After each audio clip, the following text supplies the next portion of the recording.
안녕하세요. 저는 올해로 35살이 되는 여자입니다. 결혼한 지는 올해로 4년 차가 되네요. 남편은 저보다 2살 연상이고요. 제가 어딜 가서 제 자신이 1등 신부감이라고 말하고 다닐 정도는 아닙니다. 그저 대한민국에 거주하는 다른 사람들과 여타 크게 다를 것 없는 평범한 30대의 여자이지요.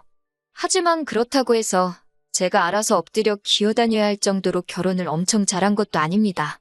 저희 신랑의 이름만 들으면 다 알만한 대기업에 다니고 연봉도 보너스가 잘 나오면 1억 정도로 버는 해도 있지만 제가 결혼 이야기가 오고 갈 때쯤에 망설였던 이유가 몇 가지 있습니다. 남편이 결혼을 준비할 당시에는 따로 모아놓은 저금이 없었고 남편은 회사에서 가깝게 살았기 때문에 결혼을 하게 된다면 남편 회사에서 정반대 방향에 있는 저희 회사 위치 특성상 제가 직장을 그만둬야 했기 때문이에요.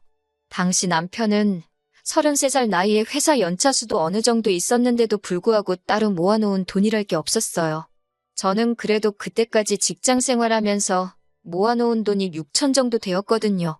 저는 당시 연봉이 2천 중반 정도로 얼마 되지 않는 연봉 알뜰살뜰하게 잘 모았다고 자부하지만 사실 31까지 시집 안 가고 돈 6천 모은 게 전부이고 그게 제가 알뜰하다는 증거는 되겠지만 자랑거리라고 하기엔 조금 무리가 있는 걸 너무나도 잘 알고 있었거든요. 회사도 솔직히 지금 다니는 회사가 익숙해서 그렇지 새 직장을 구한다면 비슷한 벌이로 남편 회사나 신혼집 근처에 구한다면 구할 수 있는 정도의 회사였습니다. 그래서 회사를 그만두는 건 겁이 나지 않았지만 남편이 그 나이 되도록 그 돈을 벌면서 모아놓은 돈이 하나도 없다는 게 이해가 가지를 않았어요. 그래서 남편에게 솔직하게 물었습니다. 어떻게 해서 모아놓은 돈이 하나도 없을 수가 있냐고요. 남편은 자기가 모아놓은 돈이 왜 없겠냐면서 자기 계좌 잔고를 보여주는데 솔직히 어이가 없었습니다. 남편 말처럼 남편이 저금이 아예 없는 건 아니었지만 모아놓은 게 돈이 700만 원이 전부였거든요. 그걸 누가 저금이라고 하냐고 그건 비상금으로 보는 게 맞지 않냐고 했더니 아무 말도 없이 가만히 있다가 결국 여지껏 돈 한 푼 모으지 못한 이유를 말해주더라고요. 원래는 집이 넉넉한 형편이었고 남편도 그동안 회사 생활하면서 모아둔 돈이 좀 있었다고 합니다. 시부모님은 서울 근교 신도시의 시세 괜찮은 아파트 한 채 가지고 계시고요. 그런데 몇 년 전에 아버님께서 빚보증을 서게 되면서 담보로 잡혀있던 아파트가 넘어갈 상황이 되고 만 거예요. 급한 대로 그걸 여지껏 남편이 모은 돈으로 불을 껐다고 합니다. 그렇다고 빚이 완전히 없어진 상황이 아닌 가운데 남편이 회사 생활하면서 번 돈을 가지고 그 돈을 계속 갚아나갔다고 하네요.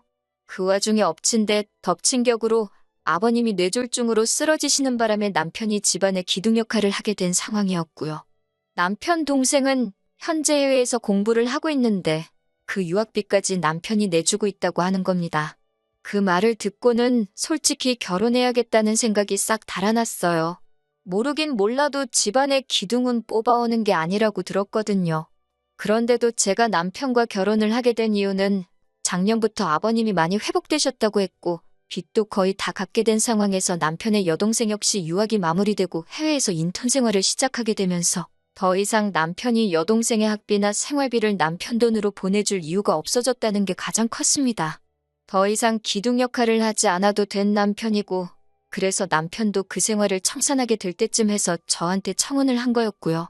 시부모님을 처음 만난 자리에서도 남편에게 도움을 많이 받았다고 하시며 부모된 입장으로 면목이 없다고 하셨고 이젠 아버님께서 건강도 되찾으셨고 어머님이 일을 하기 시작했으니 더 이상 도움받을 일이 없을 거라 하셨습니다.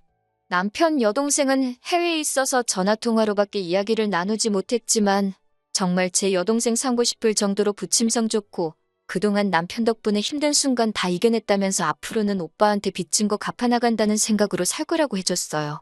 말씀드렸다시피 당장 모아놓은 돈은 없지만 남편 연봉 정도면 시작할 때야 돈이 없다 뿐이지 빠르면 10년이면 투자가치 좋은 곳에 아파트 하나 해놓고 노후 걱정 일찍 끝내고 잘 살 수 있겠다는 생각이 들었어요. 저도 당장 일자리를 새로 구하긴 해야겠지만 얼마 안 되는 제 월급이라도 보탠다면 행복하게 살 수 있지 않을까 하는 생각에 결혼을 결심하게 되었습니다.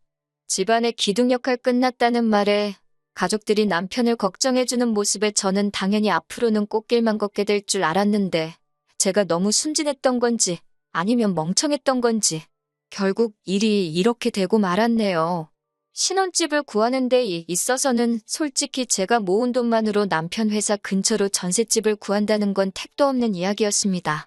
집값이 워낙에 높은 곳이다 보니 아무리 전세라고 할지라도 전세보증금이 웬만한 동네 집 한 채가 만큼 나오더라고요. 그러던 와중에 시부모님께서 제안을 해오셨어요. 어차피 집이 넘어가는 거 막아놓은 돈이 아들 돈이 아니겠냐고. 지금이야 당신들 명의로 되어 있지만 자기들 갈 때 되면 신우 손에 돌아가는 거 하나 없이 오롯이 남편이 물려받게 해주신답니다. 신우도 오빠한테 은혜 갚으며 산다고 했으니 당연히 반대를 하지 않을 거람 확신이 있었고, 시부모님 말 맞다 나 은행에 넘어갈 뻔한 거 남편이 모은 돈 다 털어서 막은 건데 전부 상속받는 건 당연하다는 생각이었어요. 다만 어차피 물려주실 생각이라면 차라리 저희가 전세보증금 때문에 이렇게 허덕이고 있는 상황인데 차라리 이 집을 팔고 어머님 아버님 적당한 곳 구해서 들어가고 저와 남편도 적당한 곳 전세로 구하던지 자가로 구하던지 해서 비싼 아파트 손에 쥐고 있기보다 당장 더 좋은 선택을 하는 게 좋다고 생각했습니다. 하지만 시모의 생각은 달랐어요. 집이 30평대 아파트에 남는 방도 있고 화장실도 2개이니 그냥 이 집에서 같이 살면 어떻겠냐 하시는 겁니다. 말이 같이 살자는 거지. 솔직히 저는 제 방법이 옳다고 생각하는데 이건 그냥 시집살이 하라는 거나 마찬가지라 생각해서 거절했어요. 남편은 쩔쩔매면서 그냥 이 집에서 돈 모아 나갈 때까지는 불편하더라도 제가 참으라고 하는데 불편한 걸 제가 참으면서까지 있을 필요는 없다고 생각했어요. 그리고 남편한테는 불편한 건 당신이 참으라고 하고 남편이 지하철로 출퇴근을 하는 거리가 늘기는 했지만 모아놓은 돈으로 구할 수 있는 전세집 찾아다가 거기에다가 신혼살림을 차렸습니다. 시어머니께서는 자기 제안을 거절한 제게 불만이 있으셨을 거예요. 당장 시부모님이 저를 안 좋게 생각하신다 하더라도 저는 언젠가 저희 이런 생각에 남편도 시부모님도 고맙다고 할 날이 올 거라 믿어 의심치 않았습니다. 그런데 저희 예상과는 반대로 이때부터 시어머니는 이런 저의 거절의 고마움보다는 어떻게든 고집센 며느리를 꺾어놓고 부려먹어야겠다는 생각을 하셨나 봐요. 결혼 후 몇 개월 지나지 않아서입니다. 지역을 옮겨가면서 제가 다니던 회사를 그만두게 되더라도 인수인계 등 마무리를 잘 짓고 나오기 위해 왕복으로 3시간이 넘게 걸리는 거리였지만 저는 계속해서 다니던 회사를 나가고 있었어요. 그 와중에도 신혼집 근처에서 새로 일자리를 구하겠다고 백방으로 알아보고 있는 상황이었고요. 지하철을 타고 한참을 퇴근을 하고 있는데 시어머니한테서 전화가 왔습니다. 시댁에 들르라고 하시네요. 무슨 일로 부르시냐 물었는데 오면 안다고 하시면서 대답을 안 해주셨어요. 시댁 가는 게 어려운 건 아니지만 저는 이미 퇴근길이기도 하고 지하철로 이동해야 하기 때문에 안 그래도 2시간 가까이 걸리는 퇴근길에 시댁에 들려야 한다니 썩 달갑지 않았습니다. 지하철로선이 겹치는 곳이 없어서 한 번 더 빙 돌아가는 구조였기 때문이에요. 시댁까지 들린다면 퇴근길에 지하철을 3번, 4번을 갈아타야 하는 게 번거로운 것도 있지만 다음날 출근하는데도 지장을 주겠다 싶었거든요. 그래서 급한 일 아니면 남편이 퇴근하면 저보다 일찍 집에 올 테니 남편을 부르라고 했어요. 그런데 팔은 안으로 굽는다고 우리 아들 힘들게 일하고 왔는데 어떻게 오라가라 하냐고 저보고 오라고 하시는 겁니다. 저도 똑같이 일하고 오는 길이고 남편 출퇴근 편하게 하라고 제가 이렇게 고생하고 있는 상황인데 당신 아들이 하는 건 고생이고 제 고생은 고생도 아닌가 싶어서 서운했어요. 저도 일을 하고 오는 길이라고 저도 엄청 피곤하다고 말씀드렸어요. 결혼 전에는 한 번도 꺼낸 적 없던 말인데 결국 벌이를 가지고 뭐라 하시더군요. 내 아들이 얼마를 버는데 피곤하다는 말이 나오냐고 하면서 제가 버는 돈은 돈도 아니라는 듯이 말이죠. 그 말을 들으니 더욱 더 퇴근길에 돌아가면서까지 시댁에 들러야 할 이유를 못 느꼈어요. 그래서 퇴근하고 나서 들르겠다고 대답만 하고 전화를 그냥 끊어버렸습니다. 그리고 그냥 집으로 돌아갔어요. 퇴근은 저보다 늦을 때가 많지만 오며 가며 거리가 저보다 짧아서 그런지 남편은 벌써 집에 와서 집안일을 하고 있더라고요. 그나마 남편이 저한테 잘했기 때문에 시부모님이 저한테 그렇게 행동하셨던 화가 많이 누그러졌어요. 그래도 시댁에 가겠다고 대답을 드렸으니 안 갈 수가 없는 상황이었지요. 애초에 전화 끊으면서 집으로 바로 가서 남편까지 같이 데리고 시댁에 갈 생각이었기 때문에 망설일 게 없었습니다. 시댁에 가자니 남편도 많이 지치고 피곤한 듯 거길 자기가 왜 따라가냐는 느낌의 표정을 지었지만 역시 제가 퇴근길에 고생하고 온 걸 알고 있으니 길게 뭐라 말은 못하고 순순히 따라 나오더라고요. 시댁에 도착했더니 어머님은 대번에 제 뒤에 서 있는 남편 얼굴 보고 표정이 일그러지더군요. 무슨 말을 하려고 부르셨나 싶었는데 어쨌든 그 귀한 아들이 따라왔으니 식사부터 챙겨줘야겠다고 생각했는지 부엌에서 이것저것 음식을 시작하셨어요. 남편 앞으로 고기 반찬들이 다 가 있었지만 그게 그렇게 열이 받을 정도는 아니었어요. 제가 팔만 뻗으면 다 닿는 위치였으니까요. 그런데 진짜 열받는 건 식사가 끝나고 시어머니가 저를 찾은 원래 이유를 늘어놓기 시작했을 때부터입니다. 아버님이 많이 나아지기는 하셨다지만 뇌졸중 후유증 때문에 많이 고생을 하고 계셨거든요. 몸 반쪽이 굳어버리셔서 하루 종일 거의 누워만 계시고 어머님께서 정해진 시간마다 한 번씩 관절이 굳지 않게 스트레칭을 해주시고 계셨다 합니다. 그런데 그게 이제 힘에 부치신다며 그걸 이제 제가 하라고 하는 말씀이셨어요. 스트레칭은 보통 저녁 10시쯤에 하고 있으니 제가 시간 맞춰서 집으로 퇴근하지 말고 시댁으로 오라고 하시는 거죠. 솔직히 어이가 없는 걸 떠나서 어머님이 제정신으로 저한테 저러시는가 싶었어요. 그걸 제가 왜 하느냐고 따져 물었죠. 막말로 시부모님이 남편 부모님이라 시부모님이지 당시에는 평생 남으로 지내온 사람이나 마찬가지잖아요. 그런데 저한테 딸한테 부탁해도 하기 힘든 부탁을 하시니 조금 어이가 없었습니다. 스트레칭만 해드리면 되는 거면 간병인을 쓰면 되는 일 아니냐고 했더니 저보고 그 돈을 내줄 거냐입니다. 그 돈은 당연히 못 내드린다 하니 그러면 어머님이 지금 버는 돈 가지고 간병인 월급 주고 나면 뭐가 남냐고 하면서 저희 보고 당신 생활비를 줄 것이냐 따지시더군요. 제 월급도 얼마 되지도 않으니 남편이 벌어다 주는 돈이 네 월급이다 생각하고 저보고 시아버지 병수발을 들라고 하시는 겁니다. 하루 종일 시댁 와서 막 일하라는 것도 아니고 저녁에 와서 스트레칭 하는 것만 도와주면 되는데 그게 뭐가 어렵냐고 하시는 거예요. 간병인 월급도 시부모님 생활비도 드릴 생각 없고 제가 와서 아버님 병수발 들 생각도 없다고 했습니다. 옆에 있는 남편 표정을 보니 난감해하는 표정인데 그게 제 걱정에 짓는 표정인지 아니면 부모님 걱정에 짓는 표정인지는 알 방법이 없었습니다. 다만 그 상황에서 중간 역할 하지 않고 가만히 어떻게 돌아가나 구경만 하고 있더라고요. 그랬더니 시어머니가 결국 한마디 꺼내시네요. 너 이 아파트 갖기 싫으냐고 하시는 거예요. 무슨 말을 하시는 거냐 했더니 자꾸 이런 식으로 나오면 이 아파트를 당신 아들한테 물려주는 게 아니라 자기가 이 집을 팔아서 노후자금을 하든 나라에 주고 연금을 받아먹든 하겠다는 겁니다. 유산을 핑계로 거의 반협박이나 다름이 없었죠. 그런데 생각해보니 제가 손해볼 것도 없겠더라고요. 100세 시대라고 하는데 어머님 아버님 앞으로 30년은 너끈하실 테고 제 연봉에 어디 가서 자랑할 만한 금액이 아닌 건 알지만 30년 모으면 이 아파트 한 채 정도는 못 살 돈도 아니었으니까요.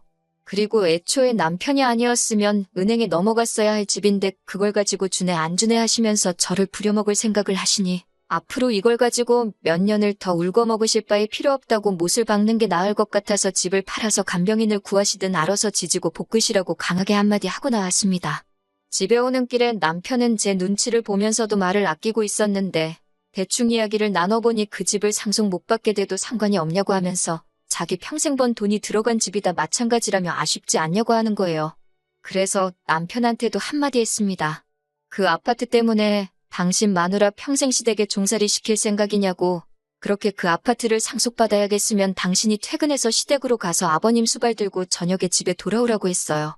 그 집에 있어서 보증 잘못 선 것도 당신 돈 들여서 갚은 것도 다 날 위해 한 거 하나도 없지 않냐고. 내가 좋을 거 하나도 없는데 당신하고 당신 부모님 좋으라고 내가 희생할 생각 없다 못을 박았더니 남편도 더 길게 말을 하지 못하더군요. 아무튼 자연스럽게 그날을 기점으로 시댁하고는 척을 지는 정도까지는 아니지만 거의 교류가 없이 지내게 되었습니다. 대신 저도 다른 소리 나오게 하는 게 싫으니 저도 제 할도리만큼은 다 했어요. 명절 때나 어버이날이나 시부모님 생신 때같이 당연히 자식으로서 며느리로서 챙겨야 할 날들은 아쉽지 않게 챙겨드렸습니다. 저도 새 직장 구해서 출퇴근 시간도 많이 줄어들었고 여전히 월급은 얼마 되지 않았지만 제 돈으로 악착같이 생활하고 남편 돈 알뜰하게 모아가면서 그렇게 4년이 지나니까 어느 정도 목돈이 모여서 새 집을 알아봐도 되겠다 싶을 정도로 돈이 많이 모인 상황이었어요.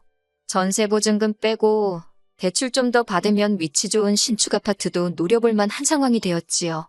그런데 그렇게 거리를 두고 지내던 시부모님한테서 연락이 오게 되었습니다. 2년 전에 신우가 인턴 생활도 마치고 한국으로 돌아와 있었거든요. 그런데 저희와 시부모님 사이가 틀어진 걸 알게 되고는 오빠한테 은혜 갚으며 살겠다는 말은 속 들어가고 연락도 없이 지내고 있어서 엄청 얄미웠어요. 그런데 그 신우가 시집을 가게 되었다는 겁니다. 남편 될 사람은 어떻게 신우가 물었는지는 모르겠지만 집안 괜찮고 현재 다니고 있는 직장도 괜찮은 사람이더라고요. 유학할 때 알고 지내다가 한국에 돌아와 다시 만나게 되고 결혼 이야기까지 오고 가게 된 모양입니다. 신우 결혼한다는 말은 알고 있기는 했는데 시부모님이 갑자기 그때쯤 해서 보자고 하시니 솔직히 좋은 생각이 들지는 않았습니다. 아니나 다를까 시부모님이 저희를 보자고 한 이유는 예상한 대로 돈 이야기였습니다. 아무래도 시댁이 남편 될 사람 집안에서 해오는 것만큼 맞춰서 해올 여력이 안 되니 저희가 경제적으로 신우를 좀 도와줬으면 하셨나 봐요. 신우가 결혼할 때 그냥 넘어가려던 생각도 아니었고 남편이 자기 여동생에 대해서 각별히 생각하기도 하니 저희도 누가 시키지 않아도 돈 500 정도는 해주자고 이미 이야기가 되어 있었는데 시어머니가 요구하시는 건 돈 500으로는 택도 없는 걸 말씀하셨어요. 아예 집을 한 채 해주자고 하시네요. 신우 남편 될 사람 집안이 워낙에 돈이 있다 보니 결혼할 때 시부모님이 집 정도는 해줘야지 자기들 노후를 보장받을 수 있지 않겠냐고요. 보아하니 저희가 시부모님 노후를 가지고 뭘 해줄 거라 생각되지는 않으셨는지 저희 보고 신우가 결혼하고 살 집을 해주라는 겁니다. 저희한테 그게 무슨 이득이 있냐고 하니 당신들 노후는 신우네가 해줄 것이니 저희 보고도 남는 장사라고 하시는 거예요. 그게 어떻게 남는 장사냐고 했더니 또 시부모님 만능 해결책이나 마찬가지인 집 이야기를 하시는 겁니다. 너희는 또 이만큼 돈을 모을 수 있지 않느냐고 하시면서 우리 살 날이 남으면 얼마나 남았냐고 당신들 노후에는 생활비는 신우한테 타서 살다가 지금 살고 계신 집을 남편에게 상속해주면 되지 않겠냐고 하시는 겁니다. 애초에 결혼 전부터 그 집은 남편에게 물려주시기로 말했던 것이었는데 이제 와서 또 그걸 조건 삼아 저희 돈을 뜯어가려 하시니 어이가 없었어요. 그리고 당장 어머님하고 사이 틀어졌다고 해서 한국 돌아오고도 저희한테 연락 한 번 없던 신우였는데 자기도 권리가 있는 부모님 유산을 순순히 포기를 하겠어요? 아마 진흙탕 싸움이 나도 충분히 날 것 같은 상황이었지요. 그래서 저는 아무리 생각해도 저희한테 좋은 게 하나도 없지 않느냐고 거절을 했어요.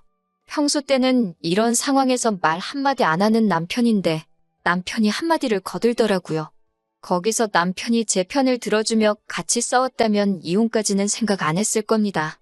그런데 남편은 시어머니 말이 틀린 게 없다면서 저보고 다시 생각해보면 안 되겠냐는 거예요. 당장만 봤을 때도 엄청 손해보는 장사이지만 저희가 시부모님 집을 상속받았을 때 신우가 가만히 있을 거라는 보장이 있냐고 따지니 남편이 그러면 지금부터라도 우리가 시부모님을 모시고 살면 되는 일 아니겠냐고 하는 겁니다. 생활비는 신우가 주고 시부모님 모시고 사는 걸 우리가 하고 있으면 되는 거라고. 그렇게 되면 신우가 살 집을 우리가 해주는 거나 마찬가지고 신우도 생각이 있으면 그 돈을 탐내지 않을 거라고 하는 거예요. 4년 생고생 해가며 집살돈 만들어놨더니 그 돈으로 신우 집 사주고 시월드 시어머니와 거동불편하신 시아버지를 모시고 살자고 하니 어이가 없었습니다. 기둥도 이런 기둥이 또 없고 효자도 이런 효자가 또 없었네요. 집안의 기둥 노릇 다 끝났다는 말 믿고 결혼했더니 알고 보니 당장 본인이 기둥 노릇을 그만둘 생각이 없는데 그럴싸한 상황만 만들어 놓고 나를 속였다는 생각이 들었어요. 그래서 이혼했습니다. 이 경우 조금만 더 고생하고 아이를 갖자고 계획하고 죽자고 열심히 일하며 돈을 모았던 게 오히려 저한테는 전화위복이 되었네요. 그나마 다행인 건 제 월급이 남편에 비해 많이 적은 편이기는 했지만 전세보증금이 전부 다 제 명의로 되어 있었다는 점과 공동의 재산 증식에 제가 기여한 바를 인정받아 여태껏 모은 돈의 절반은 아니지만 꽤 많은 부분을 분할받을 수 있었어요. 거기에 부모 봉양을 강요했던 게 귀책 사유로 인정받을 수 있어서 모자란 부분은 위자료 청구를 해서 뜯어올 수 있었네요. 모아놓은 돈 빼앗기고 당장 신우 시집 보내주려던 돈도 못 해주게 되니 아쉬웠는지 그제 와서 이혼은 없던 일로 하면 안 되겠냐고 하고 시부모님도 그냥 이제 당신들 집 팔아서 작은 집 구해 살 테니까 용서해달라 제 다리를 붙잡았지만 이미 찍어 먹어봐서 똥인 걸 아는데 그걸 구태여 한 번 더 먹어보는 사람이 어디 있겠어요? 미안하지만 일 없다고 말하고 4년 결혼 생활의 종지부를 찍어줬습니다. 다른 건 몰라도 이제 그 집구석과 얽힐 일이 없으니 속 하나만큼은 후련하네요. 요즘 이혼한 거 흠으로 치는 사람이 어딨냐고 하는데 그거야 남의 일이지 이혼한 제 입장에서는 사실 무거운 꼬리표이기는 합니다. 어디 가서 자랑할 만큼 떳떳한 일도 아니고요. 하지만 이제 와서 제가 어떻게 할 수 없는 일이기도 하니 지나간 일을 후회할 바에 앞으로 제가 더 잘되기 위한 방법을 찾는 게 저에게도 더 좋은 일이고 욕심부리다가 저 같은 좋은 아내, 좋은 며느리 놓치게 된 그 집구석에 해줄 수 있는 최고의 복수가 아닐까 싶습니다.